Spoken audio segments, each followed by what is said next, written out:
साखी शुरू करने से पहले आज की शिक्षा है। गुरुबानी कहती है, मनुष्य का शरीर एक सुंदर किला रूपी है और इस किले में दुकानें और रास्ते भी हैं। जो गुरुमुख यानी वह व्यक्ति जो गुरु की राह पर चले, उसकी बताई शिक्षाओं को माने, इसमें व्यापार करने आता है, वह इसमें प्रभु का नाम रूपी माल इकट्ठा करता है। वह हीरे जवाहरात रूपी प्रभु के नाम के खजाने में सौदा करता है। प्रभु तो मनुष्य के अंदर ही है और जो मनुष्य उसे अपने अंदर न ढूंढकर बाहर ढूंढता है, वह मनुष्य मूर्ख है और इंसान के रूप में भूत के समान है। वो व्यक्ति प्रभु को बाहर ऐसे ढूंढते हैं जैसे कि हिरण कस्तूरी को अपनी नाभि में न ढूंढकर उसे बाहर पाने के लिए इधर उधर झाड़ियों में भटकता है। कुर्बानी के इस शब्द से हमें पहली शिक्षा यह मिलती है कि हमें गुरुमुख बनना चाहिए और गुरु की बातों का अनुसरण करना चाहिए। दूसरी शिक्षा यह मिलती है कि हम ईश्वर की तलाश में धार्मिक स्थानों पर जाते हैं, परंतु वह तो हमेशा हमारे अंदर है, बस उसे ढूंढने की जरूरत है। यह घटना बैसाख माह में हिंदू कैलेंडर के अनुसार संवत 1535 यानी लगभग वर्ष 1478 की है। श्री गुरु नानक देव जी अपनी भैंसों को चराने को निकले थे। घनी धूप थी और पशु छाया में बैठ गए। गुरुजी ने भी एक पेड़ की छाया तले एक चादर बिछाई और वह विश्राम करने लगे। सूरज जब पश्चिम की तरफ हुआ तो गुरुजी के मुंह पर धूप आने लगी। सो रहे गुरुजी के मुख से पसीने की बूंदें मोतियों की तरह टपकने लगी। यह देखकर एक काला कोबरा सांप उनकी ओर आया और उनके मुख की ओर अपना फन फैला दिया। संयोग से राय बुल्लर अपने सिपाहियों के साथ अपने घोड़े से उसी रास्ते से गुजर रहे थे जहाँ पर श्री गुरु नानक देव जी सो रहे थे।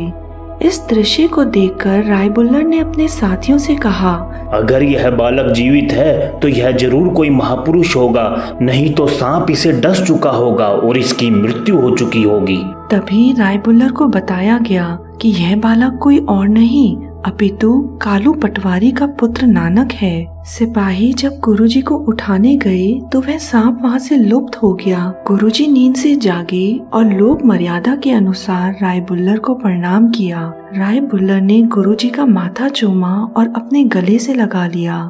इसके पश्चात राय बुल्लर अपने घर आए और गुरुजी के पिता कालू मेहता को बुलाकर कहने लगे, पटवारी साहब, तुम्हारा पुत्र महान व्यक्तित्व का स्वामी है और यह आम बालक नहीं है। इसे कभी डांट फटकार मत लगाना, शायद इसी की कृपा से मेरा नगर आबाद है। आप धन्य हैं जो आपके घर नानक जैसा पुत्र जन्मा है। गुरुजी के पिताजी ने बोला, अभी तो यह कोई महान पुरुषों जैसी बातें नहीं करता, देखते हैं वह दिन कब आएगा जब इसमें अकल आएगी।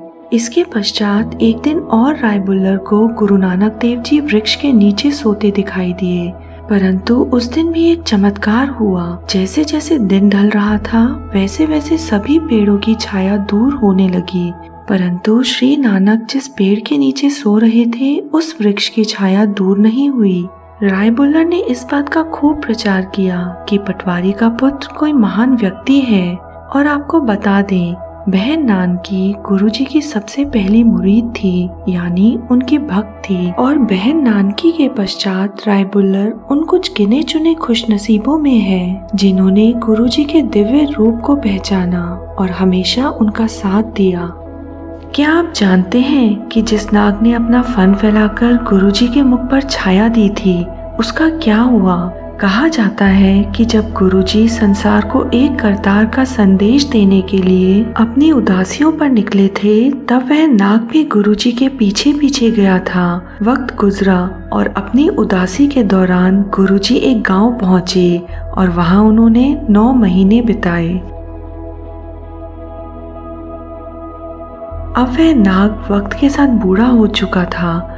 उसकी ऐसी अवस्था देखकर श्री गुरु नानक देव जी ने उसे उसी स्थान पर अपना बचा हुआ जीवन बिताने का आदेश दिया। जिस स्थान पर गुरुजी ने उस नाग को अपना बचा हुआ जीवन बिताने का आदेश दिया था, आज वह गुरुद्वारा श्री नागिन साहिब जी है।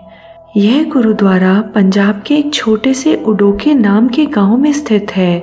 जो अमृतसर से 35 किलोमीटर दूर बटाला के पास है। इसी जगह पर वह वृक्ष भी है जिसके नीचे बैठकर श्री गुरु नानक देव जी ने ईश्वर का सिमरन किया था। थोड़ी दूरी पर ही गुरुद्वारा कंध साहिब भी है। आप जब भी अमृतसर जाएं, इन ऐतिहासिक जगहों के दर्शन करना न भूलिएगा। सतनाम श्री वाहे गुरु।